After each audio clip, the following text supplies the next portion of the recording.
ఇప్పుడు నెల్లూరు జగన్ వచ్చారు కదా, నెక్స్ట్ టైం గెలిపించాలి అని అనుకుంటున్నారా నెల్లూరు వాళ్ళు?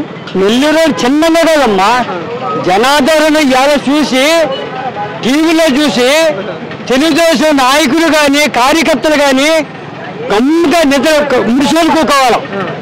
ఏది ఈ మన వైసీపీ కార్యకర్తలు చూసి గమ్ముగా కార్యకర్తలు మొత్తం అందరూ పిల్లలు గమ్ముగా టీవీలు ఆపుకుంటారు. అదనమాట వాళ్ళ పరిస్థితి. నేను కనీవిని ఎరిగిన నెల్లూరులో ఈ విధంగా జగన్ రానికుండా కార్యకర్తలు రానికుండా చేసి చంద్రబాబు చెప్పని ఒక కొట్టేదంటారు అయితే కొనసాగల. అయితే జైలుకాడ నుంచి ఈ ముళ్ళకంప చుట్టూ ముళ్ళకం చేసి మమ్మల్ని నానా ఇబ్బందులు పెట్టి కంపలు కూడా తిక్కిచ్చేశారు. అయితే మేము మా జగన్ అభిమానంతో జగన్ చూసుకోవాలని మేము ఒక కోరికతో ఇవాళ జగన్ చూసుకున్నాము. ఓటారో కళ్ళారో చూసుకున్నాము, ఓటారో పలికాడు. రేపు 29లో మా జగన్ సీఎం చేసి చూపించి నా ప్రాణం వదులుకుంటా. అదే నా జగన్ అభిమానం. వాళ్ళు ముగ్గురు కలిసి ఉంటే ఎట్లా? ముగ్గురు కలిసి ముగ్గురు కాదు ఇంకెంతమంది కావాలి. ఏం చేయలేదు తప్ప మోసంతో ఏం జమ్మల వల్ల ముగ్గురు గెలిచారు. అంతేగాని మోసంతో గెలిచారే కానీ ఈ విధంగా చేసి ఈ విధంగా జన ఆధారంతో గెలిచిన నాయకులు కాదు వీళ్ళు. దొంగ దెబ్బ కొట్టారు. దొంగ దెబ్బ కొట్టాలకే ఏంది వాళ్ళకి 3 సీట్లు రావటం ఏంది బీజేపీకి, వీళ్ళకి 21 సీట్లు రావటం ఏంది, ఇది 11 సీట్లు రావటం ఏంది, 151 సీట్లు గెలిచిన సీఎంకి.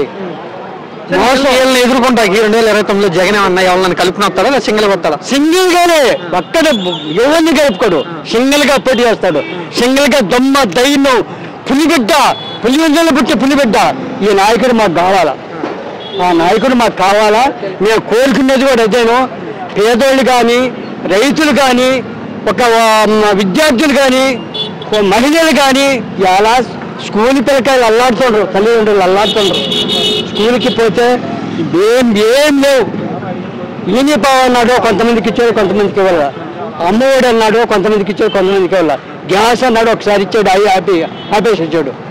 ఇవాళ ఏ పథకాలు శిక్ష సూపర్ శిక్ష అన్నాడు, లేదా ఒక్కటి చేసి చూపించాడు చెప్పాడు. అలా ఇది ఈ జిల్లా వృద్ధ పింఛన్ ఒకటి చూపించాడు. ఏం లేవు కూడా 2 లక్షలు తీసిపోయాడు. పథకాలు ఇవ్వాలన్నా లేదా సూపర్ సిక్స్ ఇవ్వాలన్నా రాష్ట్రాన్ని అమ్మేయాలని అచ్చెన్నాయుడు అని ఏమంటున్నారు ఈ మధ్యన? వచ్చినాడు చెప్తాడు. వాడు అన్నాడు మరి నన్ను వచ్చినాడు అన్నాడు. ఇది కానీ సూపర్ సిక్స్ అమలు చేయాలంటే అమ్మఒడి చేయాలంటే రాష్ట్రాన్ని అమ్మేయాలంట. ఎందుకంటే ఆయన అబద్ధాలు చెప్తే ఎందుకు ముడుచుకొని గమ్ముకి వెళ్ళి కూర్చోటం మేము వాళ్ళు. ఎందుకంటే నాయకుడు అంటే జగన్, జగన్ అంటే జగన్. నవరత్నాలు ఇచ్చేటప్పుడు జగన్ ఏమన్నా ఇలా అన్నాడా? రాష్ట్రాన్ని ఒకటి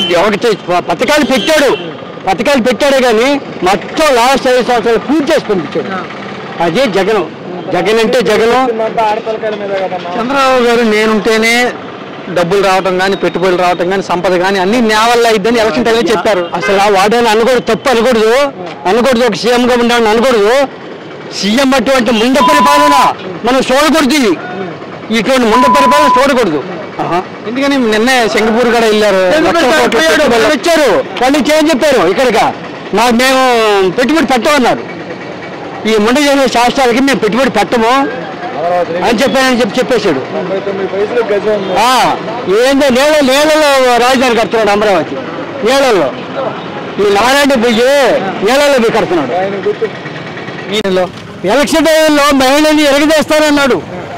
మహిళల్ని మా ఎంతో మందిని రక్షిస్తాను, ఎంతో మంది కాపాడుతా అన్నాడు.